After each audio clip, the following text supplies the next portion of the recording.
Good evening. My name is Duncan Williams, and I'm president of the Society of Entrepreneurs right here in Memphis, Tennessee.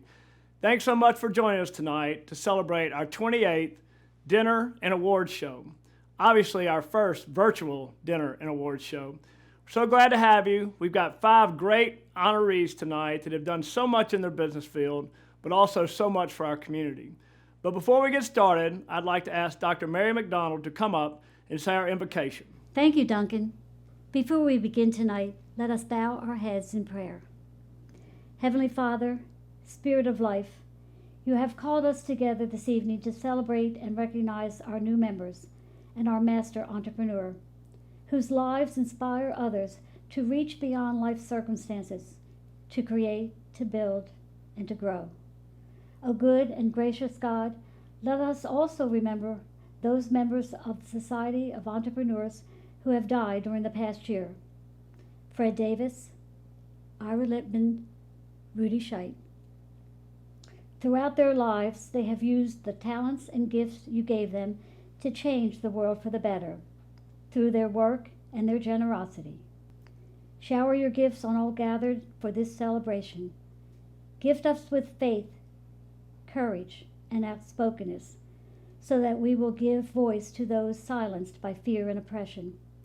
Gift us with wisdom, love, and compassion, so that we may lift up those who suffer poverty, fear, and oppression. Gift us with gratitude for the many blessings you have showered upon us. May all that we do for others, O God of miracles and wonder, serve only to bring honor and glory to you. Amen. Thank you, Mary. Tonight, for the 10th year in a row, our MC, who is also a Hall of Fame speaker and a New York Times best-selling author, Don Hudson, will be leading us through our proceedings. Don? Boy, it's great to have the opportunity one more time to be the MC of the Society of Entrepreneurs annual dinner. This year we have a virtual dinner, so it'll be a little different, but we're still going to have some fun and recognize some incredibly high-performance people. You know, it's been said that the gas and oil of the free enterprise system is the American business community. Well, the heart of the American business community is so often small business. And that, of course, is made possible because of a number of courageous people we call entrepreneurs. You know, being an entrepreneur is not for the faint-hearted. It's for the individual who's willing to put forth a sacrifice, willing to take a risk, willing to learn some new skills, and from that, all of a sudden, things can get better because people work at it. They work as smart as they can in the process. It'd be nice if we didn't even have to put forth much effort. Years ago, H.L. Hunt, one of the early billionaires in America, was approached by an individual who was writing an article about his son Lamar. He said, "Mr. Hunt, do you know we found out just yesterday that your son Lamar, founder of the American Football League, is losing $1 million a year. What do you think should be done about this?" The reporter was all excited. But the old billionaire just leaned back and grinned and said in his old deep Texas brogue, $1 million a year, huh? That's too dang bad. My boy's gonna be broke in 300 years. Well, it'd be nice if we all had that to fall back on, but the fact is entrepreneurs got to get out there and make it happen. Now, when Ken Blanchard and I wrote the 1 Minute Entrepreneur a few years ago, we had Michael Gerber write a foreword for us. He wrote a great book entitled The E-Myth about entrepreneurship. And he said that, interestingly enough, about 1 million businesses per year are started in America. Unfortunately, 40% of them are out of business before the year is over. Some 80% are out of business after 5 years. And 96% are out of business at the 10-year point. Successful entrepreneurs have got to do a great job of putting forth extraordinary effort, taking those risks, learning those skills. The Society of Entrepreneurs is an organization that honors those people who've not only made it, but they've made it big, and they have the right characteristics and all the right things going for them that can make the biggest difference in the world. At this time, it's my pleasure to introduce the CEO of Chisholm Hardy Investments, Ms. Carolyn Hardy, the 2020 chairman of our membership committee. Good evening. It was my pleasure to serve as the 2020 chairman of the nominations committee. This was probably the most difficult volunteer job that I have ever had.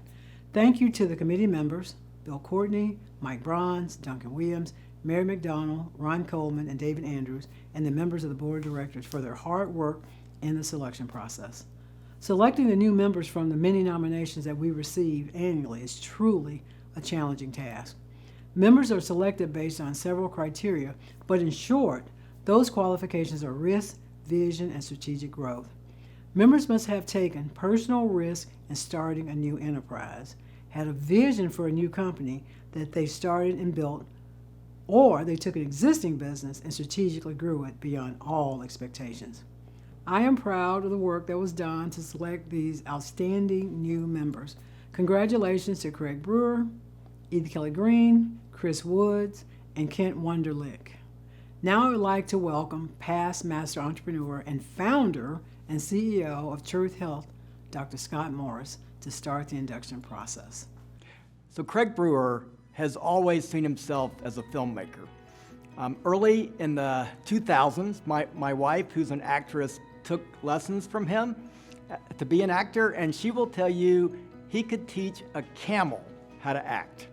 Now, that led to his first film, The Poor and the Hungry, at the time where I think he himself was poor and hungry. I mean, he's an example of a true entrepreneur. He invested literally everything he had into making this film. And then it was a success.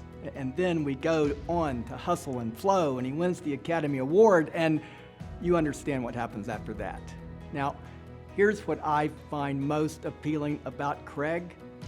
He never left Memphis. He could have gone to LA. He has lots of friends out there, but Memphis is his home. He lives at Crosstown Concourse, and he's making really big movies.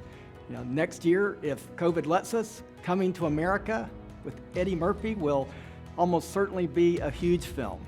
But what I know is that Craig will still call Memphis home.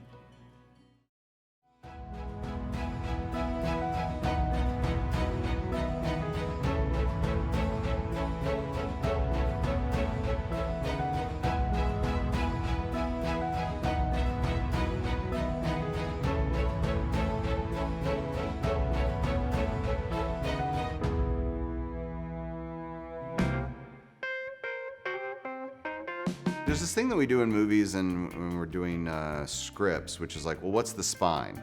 What's the one thing I can say, well, this is what I'm trying to do? What do you want to be doing with your life? Or what do you want this business to do for people's life? I always knew that I wanted to be a part of movies and theater, but it really wasn't until my father and I started producing theater after I graduated high school together that it became a real passion for me. He passed away unexpectedly, and I remember going into his bedroom to clean out his desk, and I found a check that was written to Walter Brewer and Craig Brewer for ticket sales, and the profit was $2.64. Very early on, I started thinking about some of the ideals that my dad was putting into me at the time, where it's like $2 is actually a win in the arts. When he passed away, I got $20,000 of inheritance, and I asked my mother what I should do with it. She said, well, what about that screenplay that your father read called The Poor and Hungry? And I was like, well, what about it? And she goes, well, he really loved that. He really thought that you had the right way of making that, like just shooting it on a small video camera and keeping it like with a crew of two and kind of celebrating the fact that you didn't have any money instead of hiding it. And that's how my career got started. So in a way, my dad and I really did get to produce a film together. Where I could start sparking on creative ideas, I could see him running numbers. I believe in asking what things cost on sets, but I think it's because of those days with Dad saying like, well, you know, this is the box that we have. To some extent, boundaries create really great opportunities for innovative, creative thinking. Sometimes problems ultimately yield better results. I think you just have to embrace that attitude. Well, I always feel that the mistakes that I've made have always been helpful, and I can always learn from them. And I think the first big mistake I did was trying to make a movie and I wanted it to be bigger than what I could have it be. I spent like maybe $30,000 on credit cards making a film that was beyond what I could do, and thusly it failed. And that was when I wrote my first movie, The Poor and Hungry. I started thinking like, well, what do I have, and what can I put in that, and how can I make that really big? And that's the best lesson that I had. It's very important that you fail as soon as possible.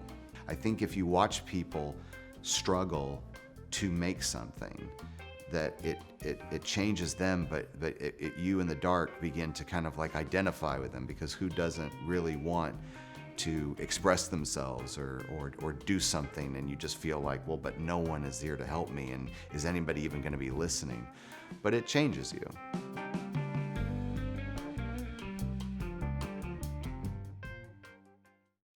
And now it's my privilege to introduce you to Craig Brewer. Thank you so much, Scott. Appreciate it. Thank you. I would like to thank the Society of Entrepreneurs for this great honor.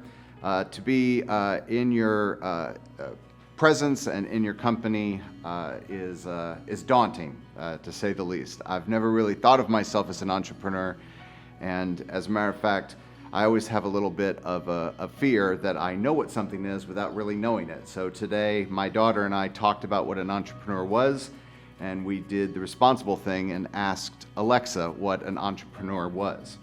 And we learned that an entrepreneur is a person or businessman that starts a business or enterprise with considerable risk. I can't think of a better place to do that than here in Memphis, Tennessee. And especially with the times that we live in right now, I'd like to remind everybody about Memphis's history. That after yellow fever devastated this city, where it couldn't even call itself a city anymore, many people, brave people of all cultures, of all types, came together to build this city. So when I think of great entrepreneurs, I think of Robert Church, also Fred Smith, but I also think about Sam Phillips, and I also think about 3 6 Mafia, the Academy Award winning 3 6 Mafia. So it is special to me to be creating here in this city, and I want to thank everyone that has given me this opportunity and this award, and also the people who've helped me become who I am. Bar owners who let me come in on their day off so I could film a movie. Many studios across the city that has helped me make music for my films. And I think the best way that I can say how much I love and appreciate this is to quote a great songwriter by the name of David Porter, who said, "You didn't have to love me, but you did. But you did, and I thank you." At this time, it's my pleasure to introduce a fellow member of the founding board of the Society of Entrepreneurs, Ms. Ellen Rolfs. It's my pleasure to introduce Edith Kelly Green. For over 25 years, I have been around entrepreneurs as a founder of this organization, and I've come to recognize the basic yet subtle personal characteristics of this rare breed. For over 25 years, I've known Edith Kelly Green, who epitomizes all tenets that the society was built upon. Her journey, however, is very different than most of us who have been inducted. By certain standards, Edith grew up materially poor in Oxford, Mississippi. She lived with her grandmother, Christine Higginbotham, who was a domestic at the University of Mississippi, and she would take her little granddaughter to work with her. There began young Edith's training in ethics and hard work. She became determined to secure an education to make life better for herself, her family, and others. And many years later, at her alma mater, Edith became the founding chair of the Ole Miss Women's Council for Philanthropy and endowed a scholarship in her grandmother's name to educate an African American female in accounting. She has since given 3 other scholarships to add to the council's $16 million endowment. After almost 30 years at FedEx, Edith retired. With $1.2 million, she founded KGR Group as the largest multi-unit franchise owner of Lenny sub shops and other multiple eatery establishments. Today, KGR has annual sales of $7 million that represents a 650% growth. Edith's philosophy is to hire underserved people that she believes have a business propensity but never has had an access to business leadership. They must have a deep desire to improve their lives and help others. She's tough and she mentors them, provides professional development opportunities, and ultimately alters their personal vision to success and self-awareness. Several employees now have ownership in her company. She is a master at creating entrepreneurial pipeline with her strongly held convictions that society is never better until we educate and lift up the least among us. She's the real thing. It is my privilege to present Edith Kelly Green into membership of the Society of Entrepreneurs. Edith is one of us. Let's celebrate her induction and enjoy her video. Thank you.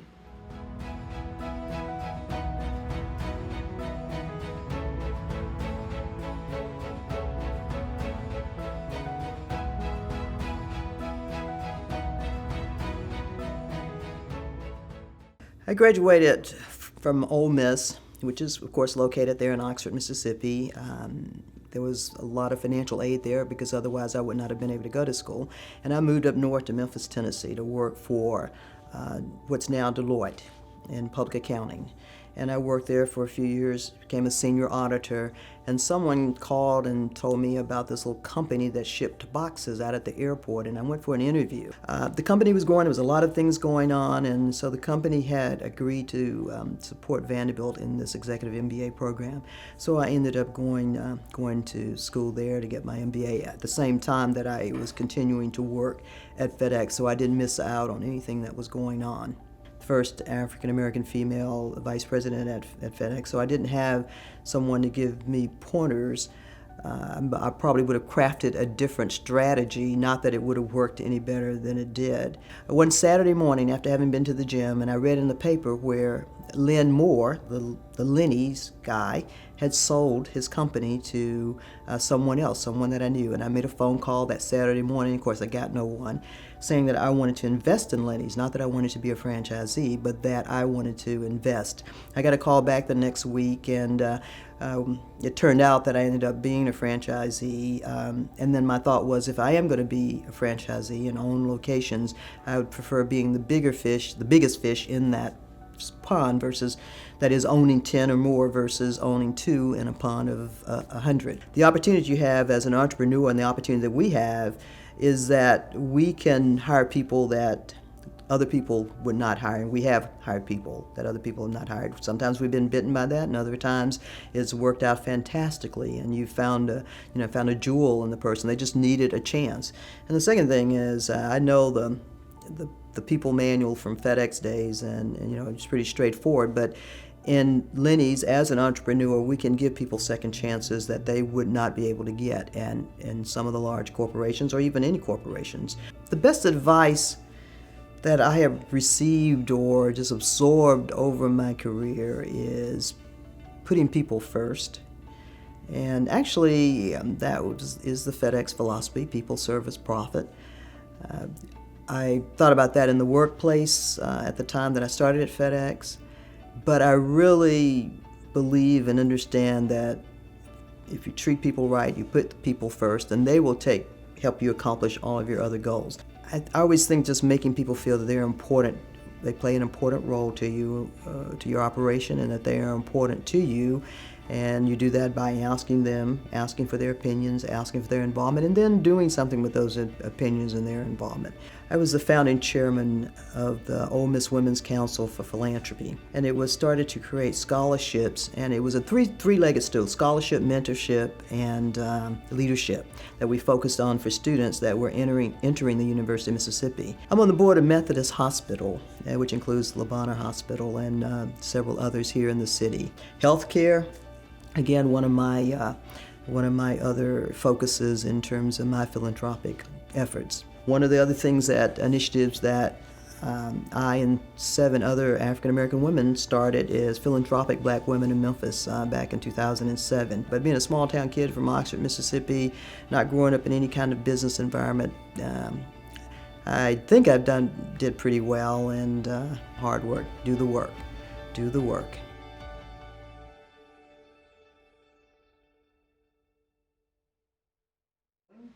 Welcome, Edith. What an honor.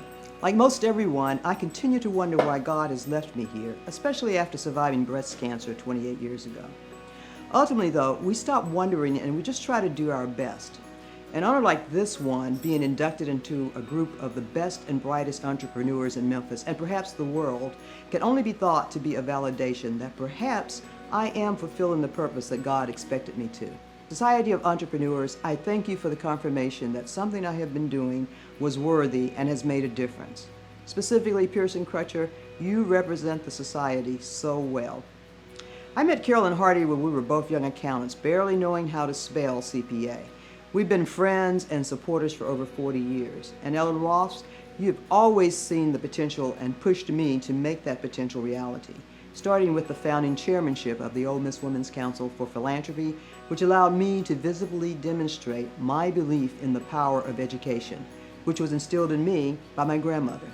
My grandmother, with a 6th grade education, was the first entrepreneur I knew, because survival in Mississippi for a black widowed woman raising a grandchild required unorthodox thinking and creative strategies to stay afloat.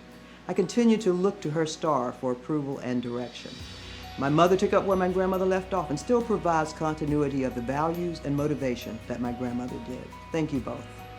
I have wonderful kids with their own wonderful families who I know will continue our family's commitment to creating opportunities for others and giving back to our community. James Kelly, who has been active with the society for years, is the next generation entrepreneur and operates our franchises and our restaurant businesses. James, I expect and know that one day soon you will be standing in this same spot. My daughter, Dr. Jana Kelly Pearson, has always been an entrepreneur. She started a mobile battery charging business when she was 6 and brought the Lenny's franchise opportunity to our family in 2005. Our family is completed by Rita Kelly, Justin Pearson, and of course Richard R.J., Sandon, Jace Carter, and Jake. And I love you all, and I thank you for you supporting my initiatives and interests while I work towards a normal retirement and a normal grandmotherhood, although nothing is normal these days. To whom much is given, much is expected. And for a small town kid from Oxford, Mississippi, who didn't know much about anything, so much has been given to me, and I aspire to give back even more than what was expected. Thank you.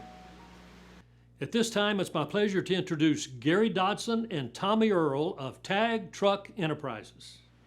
Good evening. My name is Gary Dodson. I'm the CEO of Tag Truck Center in the Lone Star Truck Group.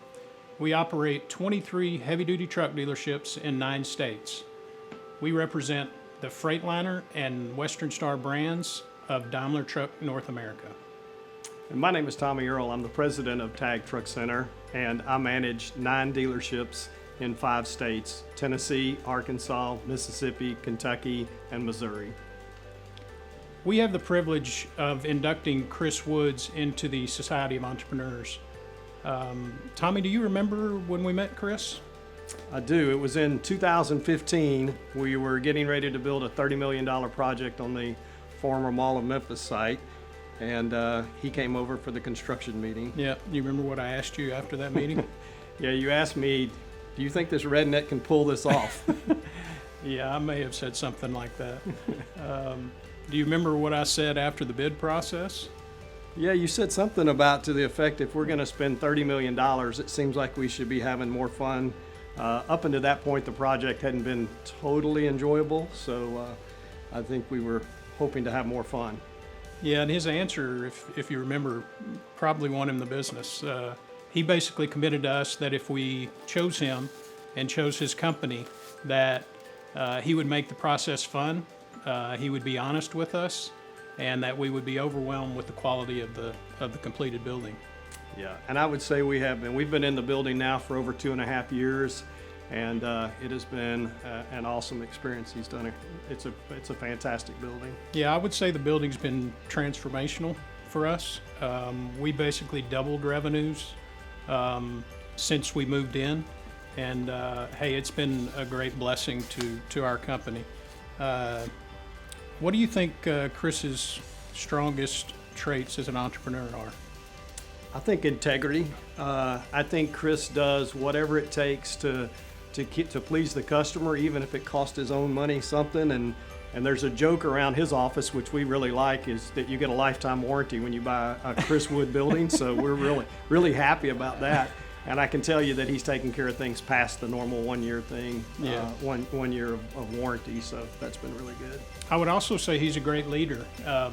All of his people that work with us, John Woods, Dwight Maddox, we called him, Carol Meyer, and John Fee, really live the values that Chris lives every day.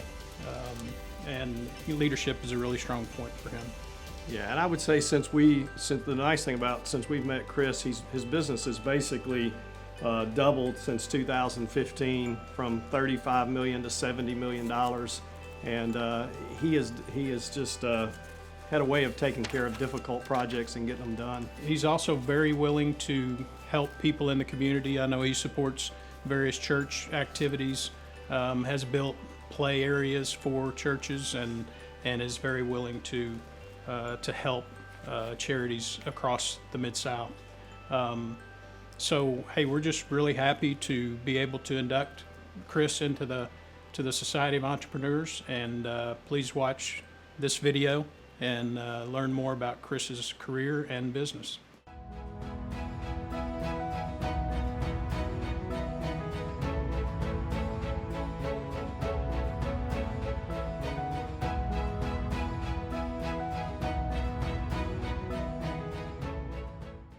Well, I guess I was blessed. I had two parents that, entrepreneurs.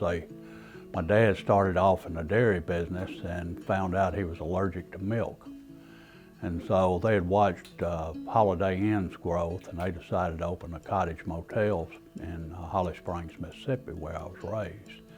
So I watched them do their thing, and they got into raising tomatoes, and we farmed some, and so I got to watch them grow and prosper. They never got rich, but they always provided a great living for us.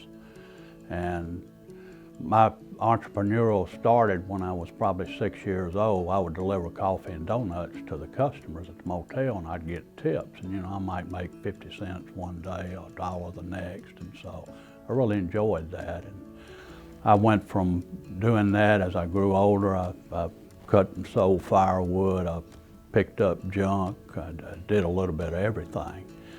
I decided that I was going to go to Mississippi State, follow my dad's footsteps, who had graduated from there, and I was in a pre-vet. And I got into pre-vet, they had the first meeting there, and it was probably 125 people in there. And the dean gets up and he said, "I'm so glad to see all these people here." He said, "Only 15 of y'all are going to be veterinarians." And I said, "Boy, this is not for me. I'll never make this." So I enjoyed chemical engineering. So I transferred to chemical engineering and stayed there for a while. Dad was developing little farmettes down in Holly Springs. So he told me one weekend, he said, "You need to come out and help me sell." And I said, "Dad, I don't like dealing with the public." He said, "Well, you're going to." He said, "I'm helping support you, so you're going to come out here and sell." So I went out there, and one weekend I made $800, and I said, "Boy, this is a life for me." Probably 23 or 24, he helped me get financing, and I became a home builder. So in 1980, I had a friend of mine that was building a plant up in Nashville, Tennessee. And he asked me, "Do I want to build it?" And I said, "Sure." I went up to Nashville and I'd commute up there, and I hired them. We built a big metal building up there. And I really liked it. So that started, we started doing industrial work for several companies in Memphis, and you know, it started flourishing. And that kept on about 1980, 89, and I was getting tired of all the running up and down the road, and we started doing more commercial work in Memphis. And we started out with small buildings and just doing just anything that we could. You work for your customers. You don't work for yourself.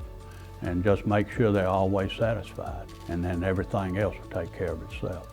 You know, our projects range from 5,000 to 45 million, and we're proud of every project we do, and we do probably 20 projects a year, and to kind of carry the basis of our company, carry the overhead of our company.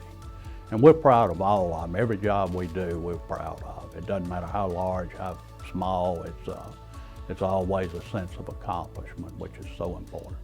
We believe in helping the misfortunate, and you know, every Christmas we dole out several $1,000s to different churches that have programs for the disadvantaged children.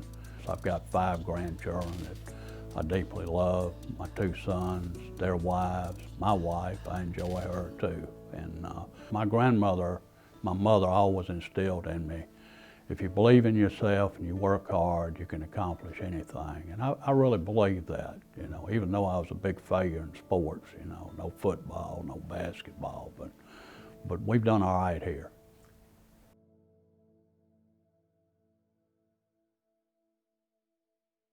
So Chris, from 2 rednecks to another, congratulations Thank you on your very much. induction. I appreciate it, Gary. Yeah, Tommy, congratulations. Y'all are great friends. I appreciate everything. You bet. What an honor. I want to thank the members of the society and of course the membership committee for allowing us to be here and honoring Chris Woods Construction and myself. I especially want to thank Tommy and Gary for their great introduction and for nominating me. They have been great friends and great customers. I've so admired their growth and leadership that they have exhibited in the whole entire TAG operation. About 3 years ago, I was in Tommy's office, and I was looking through his pictures while he was on the phone, and I noticed that there was a picture there with Tommy in a tux with a medal around his neck.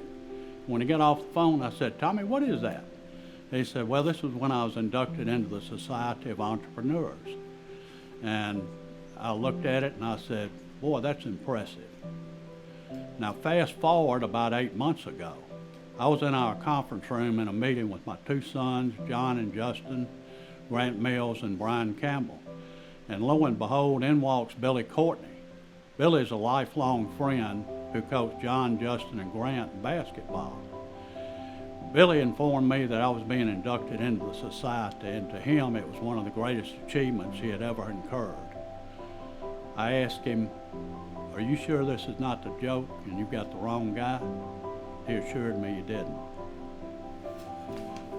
So I want to very grateful for all of our past customers for 35 years for allowing us to not only build their projects, but also be their friends. I've been very blessed with a great company, but I also have a great family. My wife Carol has put up with me for 25 years, and I value her insight. I have the pleasure every day of working with my 2 sons, John and Justin, and I know that my grandson Chris and my stepson Chris are guiding us from heaven.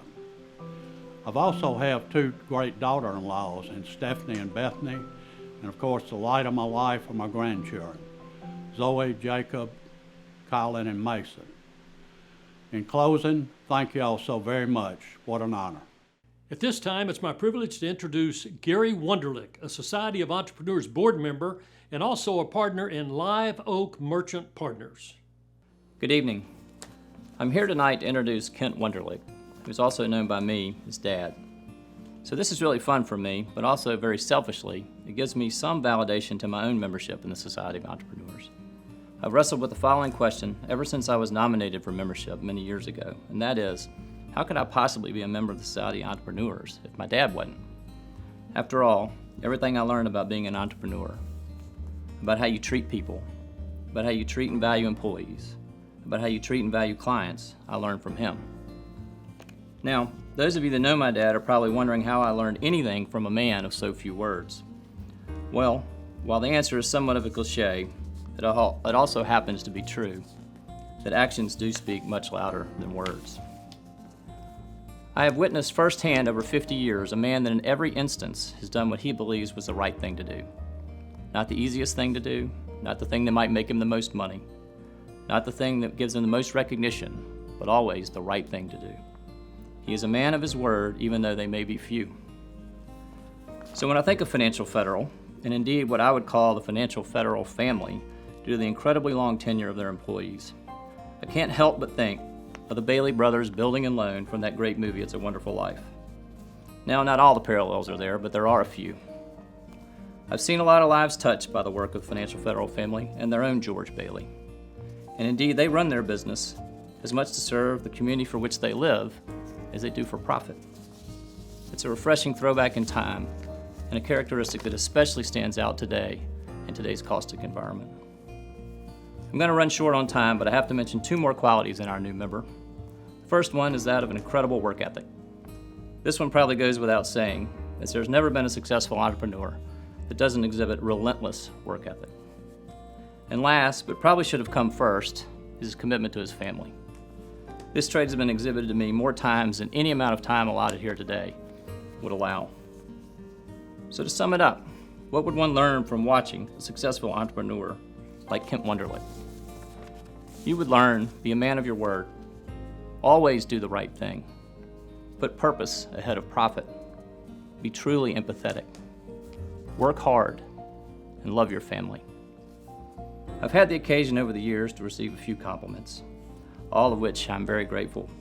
But by far the best one I ever received was from a man who said, and I quote, "Well, I guess the apple just doesn't fall very far from the tree now, does it?" Ladies and gentlemen, it is my great honor to introduce to you my dad, Kent Wonderlick.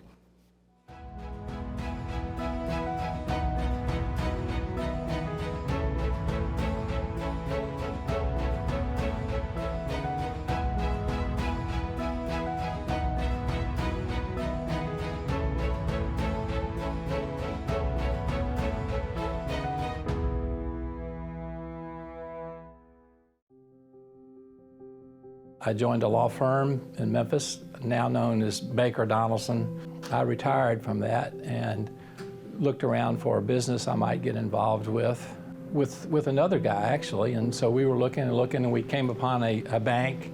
And so the long story short is I bought them out. And so I became an owner of what was Financial Federal Savings Bank. Did I have an intention of being a banker? No, but I did a lot of real estate work as an attorney. So this bank does a lot of real estate lending, and so I'm familiar with a lot of, at least the legal part of it, and to learn the economic part of it was fairly easy. So I joined the bank and started the construction loan department, and we grew from there. My dad was a very successful businessman in Memphis and had 2 small companies. And I always ask him for advice. He was more of an entrepreneur than I am, for sure, because he had 2 successful businesses. And he was very helpful to me, encouraged me. He taught me work ethic, and you know, that's survived. I'm 71, I'm still working, and I don't know, you know, probably keep on going. So he taught me that. We should have probably grown a little bit and, you know, probably gone to some other cities. We still, you know, have grown significantly and really kind of satisfied with what we've done. I hope the bank continues and grows, but, you know, you have to look at opportunities as we all get older. I just think being fair and hiring good people, you know, it's the same old thing. It's, if you got good people, you're going to be successful. And that's what we've done here. We try to help people along if they need help, and you know, everybody just kind of pitches in. You need to be involved in the community. We are involved in housing. and I like to get involved with housing projects, mostly with nonprofits. I've been on some boards where we built houses for low and moderate income folks, and you know, we need that in Memphis. It's an honor to be inducted. You know, I'm not sure I'm an entrepreneur. All I know is that I work hard. It's really great to be, you know, listed with those folks. Great Memphians, and I'm a true Memphian. I love Memphis, and anything I can do to help Memphis, I'm for it. I want to thank my dad for all his help and advice, and rest in peace, my partner, who died, gosh, I don't know, 8 or 9, 10 years ago, John Montesi. You know, I'm not going to quit. I just don't want to.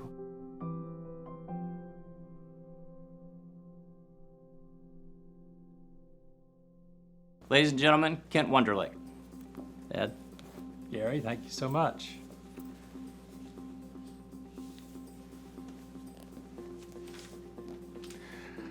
I want to thank you so much for that great introduction, Gary. I'm not sure you're talking about the same person. However, I would like to start off with asking the people on table 4, back on table 4, to be quiet. We can hear you talking. Anyway, it's a tremendous honor for me to be inducted to this society.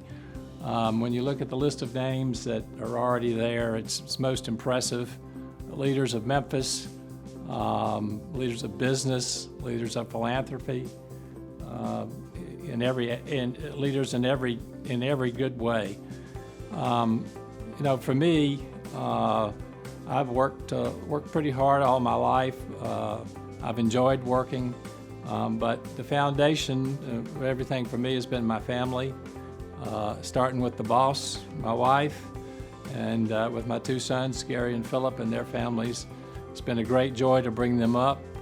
I cannot forget, though, the real leader of our family was my father, who was a true Memphian, great Memphian, did a lot more things than I've ever done for the city.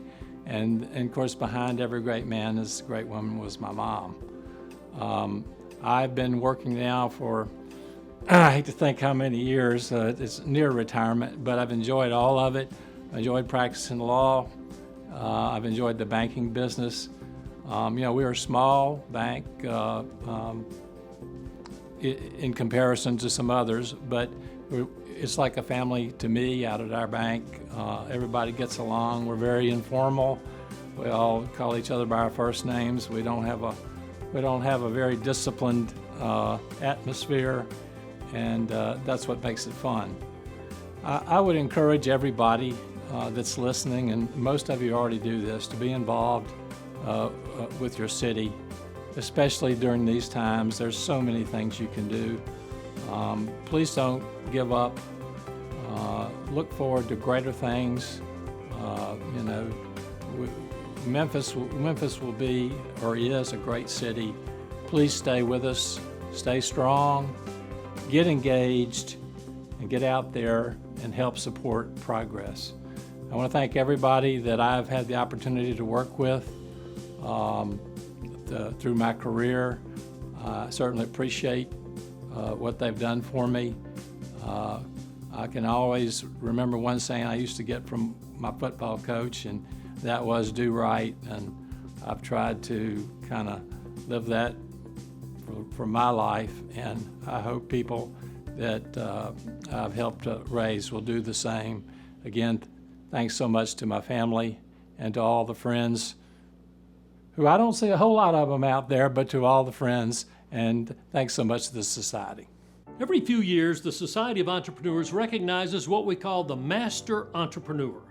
And this award is for a member who exemplifies a dynamic combination of attributes like business acumen, civic responsibility, success through self-direction, determination, creativity, and leadership. And finally, last but not least, an individual or recipient who is a person of generosity. They give back to their community, and they do so with joy. And now it's my pleasure to bring up Ms. Lee Mansberg, who's the CEO of Junior Achievement of the Mid-South, and she is going to tell you a little bit more about this great recipient we have to be honored tonight. Hello, I'm Lee Mansberg, President and CEO of Junior Achievement of Memphis in the Mid-South. It's a privilege to be a part of this celebration of a legendary entrepreneur and citizen of Memphis, Charlie McVane. You know, our two organizations, Junior Achievement and the Society of Entrepreneurs, have a lot in common. We both understand that building a successful business from scratch, whether you're a fifth grader or a master entrepreneur, is a mixture of vision, hope, and hard work. But more than that, we both know that entrepreneurs are absolutely essential to driving a vibrant economy. We are so grateful that partnerships like this one allow us to plant the seeds of hope and hard work in the next generation and help all children in Memphis and Shelby County see themselves as entrepreneurs. Because when children think like entrepreneurs, they believe they have the tools to solve any problem and change the world.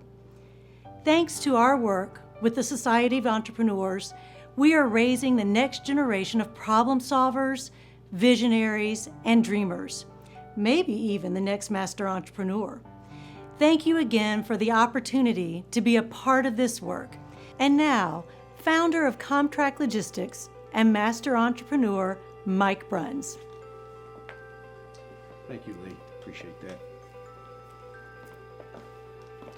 One of my biggest honors in the Society of Entrepreneurs is to have the privilege of introducing the 2020 Distinguished Master Entrepreneur, Mr. Charlie McVane. He truly represents the total and complete definition of an entrepreneur and has mastered that behavior by devoting his entire life to making Memphis better.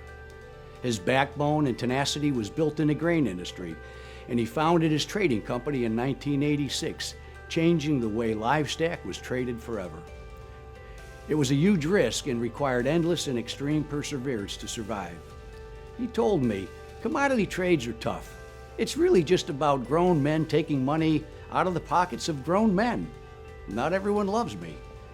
That never give up reputation earned him the name Memphis Charlie, and everyone, win or lose, respect him. He began to parlay his business success into the philanthropic arena, and only one word that mattered, and it was impact.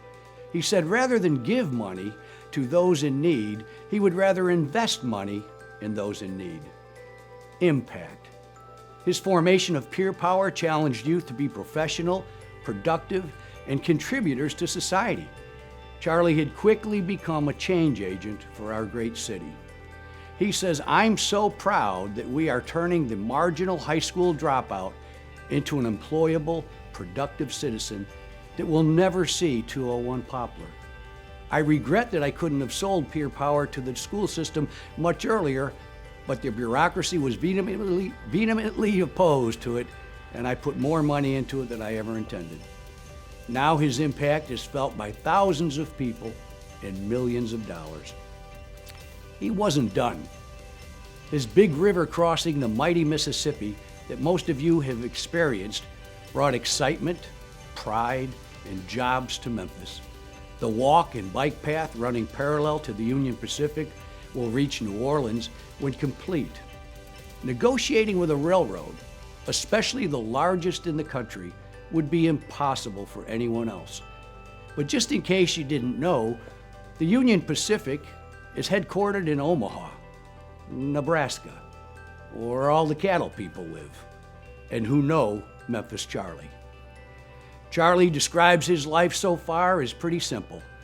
I would love my legacy to be Peer Power serving kids all across our country. But I am a native Memphian with a big family, including 13 grandkids and 2 great-grandkids. I want to always stay focused on making the world they live in, named Memphis, to be a better place to live. What better legacy could I have? Well, now you know what a real entrepreneur looks like. Our 2020 Master Entrepreneur, Mr. Charlie McVane.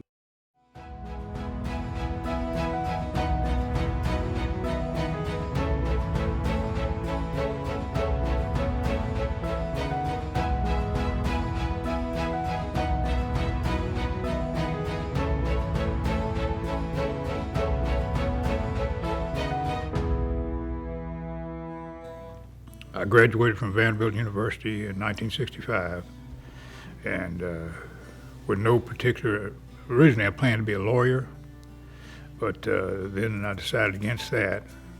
And then so by accident, I got into the commodities business.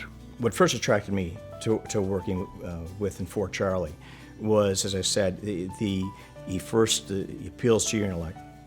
And then really you decide to stay with him because of his passion, which then appeals to your heart and what you really want to achieve, and not only as an individual, but in something bigger.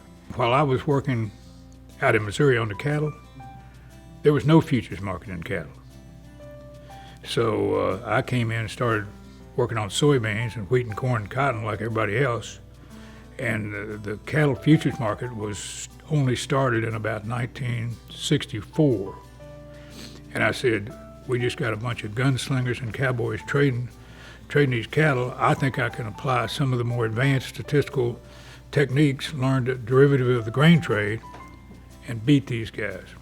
Starting the firm in 1987 with its first trades of roughly $6 million. Over the years, Charlie turned that firm into managing over $1.1 billion. And so for a commodity firm, that's a very significant process and size. Well, the single most important thing is education opportunities for the less fortunate. That's the sine qua non for fixing these problems. The essence of Pure Power is, can it change lives?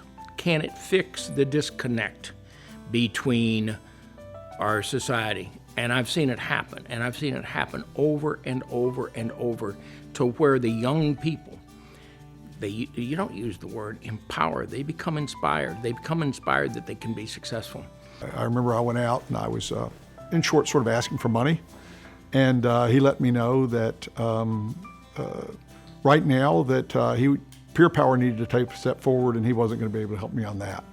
But asked me if maybe I could help out because we needed to scale it up and to really make this powerful, make it something that affects not just the students that are highly motivated already, but really affect the day-to-day students that needed the help most. Memphis began as a cotton trading town as much as anything else. And there was a lot of risk involved in trading cotton.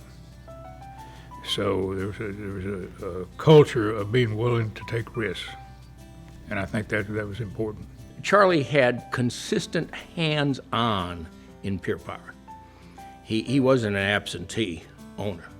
I think a huge step forward was when Shelby County Schools recognized that this is probably the most cost-efficient and effective way that they can find to improve the educational outcomes of everyday students. Our graduation rate at the University of Memphis is 84%. The national graduation rate is about 49%. The difference in that graduation rate is we invest in kids. Well, first of all, I love Memphis. That'd be from a micro perspective. From a macro perspective, I'm very, very concerned about the accelerating deterioration of any cohesion in the United States of America. Well, the Big River Crossing is the world's longest active bike and pedestrian trail on a railroad bridge. So the Big River Strategic Initiative is the collection of all the projects. Obviously, it started with the Big River Crossing. It includes the Mississippi River, the Big River Trail, which is on top of the Mississippi River levees, which currently goes 110 miles to the south, and it is in works to go 100 miles or better to the north, all of which ties into the Big River Park, which will be sort of the hub of all the above. A number of cities are building parks in floodplains around the country. It's an opportunity to actually capitalize on not only recreation, but also conservation. Maybe that quite often there's more method to my madness than would appear at first sight. Charlie, it's been an honor and a pleasure to get to know you. Working with you and the team of people you've assembled is truly a pleasure because together with these great people, we can each be a small part of something that is having a huge impact on our community, and that is a pleasure indeed. Charlie, on behalf of 25,000 or more young kids who you invested in, we all just want to say thank you, and you mean a lot more to us than you will ever know. Of course, this is a great, great, great and unexpected honor, And I want to particularly thank Pearson, Duncan, along with all the members of the society. But then, as we look back at the history of some of our projects here, the people who started the Shelby County, Shelby Farms Green Line stand out. And then secondly, Dr. and Mrs. Jerry Freeman for the great support they've given Pure Power.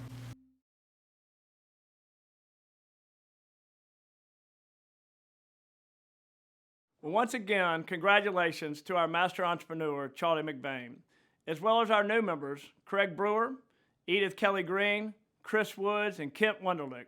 What an awesome group. I want to thank all the members who were in the production tonight, and especially to our sponsors who made tonight happen. I want to thank you all for joining us to celebrate entrepreneurship in the 901. I got a couple of messages for you as we close. I hope you and your family stay safe, and just remember one thing. Mask up, Memphis.